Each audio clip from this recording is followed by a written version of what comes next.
Wolves 1, Man United 4. The result is, well, as expected. You should be beaten arguably the worst side in English football history. Home or away. So, you take the 3 points. It should have been a guarantee. But in going into this game, I thought Wolves would score. They did. I got that right. I actually thought they were going to win 2-1 just before the game started. And even up until, well, when United got the second, I still thought Wolves were going to win 2-1. But I can be a bit negative sometimes. Despite the fact that I don't like this manager, I still think that I am a little bit on the negative side. I think that's fair to say. So, what happened in this game? Let's see. Let's start. So, within the first 4 minutes, I thought it's going to be one of these days. And that's when I decided that we weren't going to have a good time. Which, in the end, we did. So, it started off with Bruno scoring a dodgy goal. And we have to say, I think Cooney got an assist for that. But, realistically, Cooney is lacking some serious confidence. He's not the system is killing the way Cooney plays, and it's also killing his confidence because there's so many times where this guy should be shooting, and he's just not. He's just turning backwards. I kind of do feel bad for him because he is a good player, but he just doesn't have the confidence at the moment. The Wolves fans booing him. I don't agree with that. I don't think he left as a disgrace. His release clause was played. His release clause was paid, and he left. 62.5 million. I think that was a fair price for him. And plus, his release clause was already agreed with him in the club. So I don't really understand the booing for Acuna. I know that they're also doing a protest as well against the ownership. So I could have been misinterpreting it, but I thought it was for Acuna. Anyway, so that's 1-0. Then, after United went 1-0 up, they kind of just gave up, really. They kind of just sat back and just assumed they had it won already. You never assume Man United have any game won because they are incompetent. The defence is just non-existent. Thankfully, our goalkeeper is a lot better than what it has been the last couple of years. So, at least when the defence is shit, the goalkeeper typically steps up, and he did today with a couple good saves and moments in the box. But I kind of called the goal when it was going to happen. It was a cross. Who crossed the ball for Wolves? I cannot remember who crossed it. It might have been Wolf who crossed it. And then it was a rebound to Bellegarde. Really good volley. And it was 1-1. And that was on the stroke of half time. Literally one of the last kicks of that half. Which is unfortunate, but again, the system's pretty bad. I just have to say, and I was saying it when that goal went in, Amorim's a coward. I said it in the last game as well. I should have said it in some of the games previous. But he's an absolute coward. You're going into a team that's 20th in the league. They have 2 points coming up to Christmas. Arguably one of the worst teams in world football. Definitely this season. And you're playing 5 at the back. That's ridiculous. Now we're going to skip the other goals for a second here. His first 2 subs in this game are 2 centre-backs. In a like-for-like change. Martinez coming on for game time. I understand that. Euro coming on because he has to play.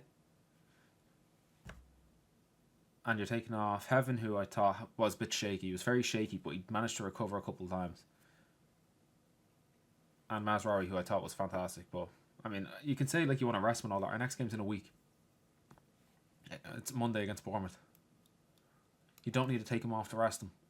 He's got a week to recover. These are professional athletes. They should be able to handle a week in between playing games. No problem. Shouldn't be an issue. Am I an athlete? No. So I wouldn't be able to do it. But these guys do. That's their job. Their job is to run and be in good shape. So that's just a stupid change. Amorim has a fetish for centre-back substitutions. So he made 2 of them today. So he's going to be up the wall all night. Well, yeah, it just shows how much of a coward he is. This is the game where you should be trying to get up your goal difference. Now, they ended up doing that. But they should be just going in 7, 8-0 possibly because Wolves are that bad. United could do it. But he doesn't. He just sticks to this stupid fucking system that doesn't work. He got lucky at times today. Now, United should have had a penalty in the first half. Fior just waved it away without the referee reviewing it.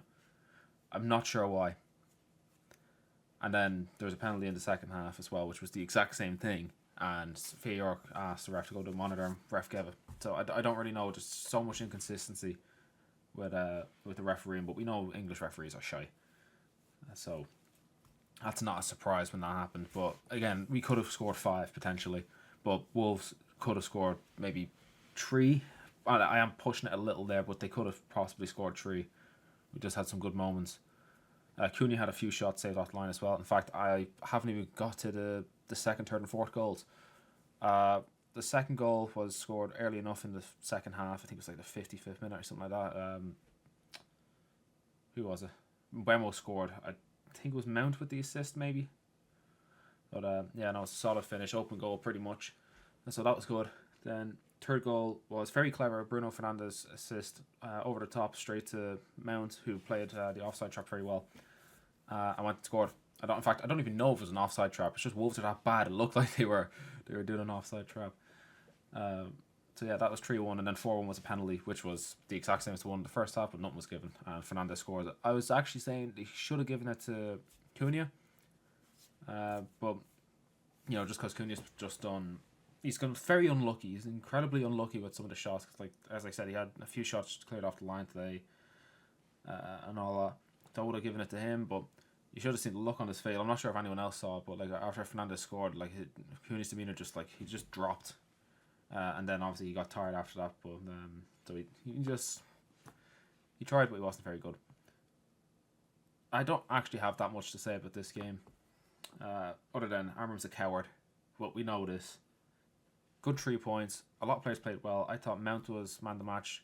Well, actually, Casemiro man the match, followed by Mount. I thought Mainu was very good when he came on. It's nice to see him get longer than 2 minutes. I think he probably should have come on earlier, if not started. But I mean, you're not going to take Fernandes off, and Casemiro is the anchor in this team at the moment. If you take Casemiro out, I think we're kind of screwed.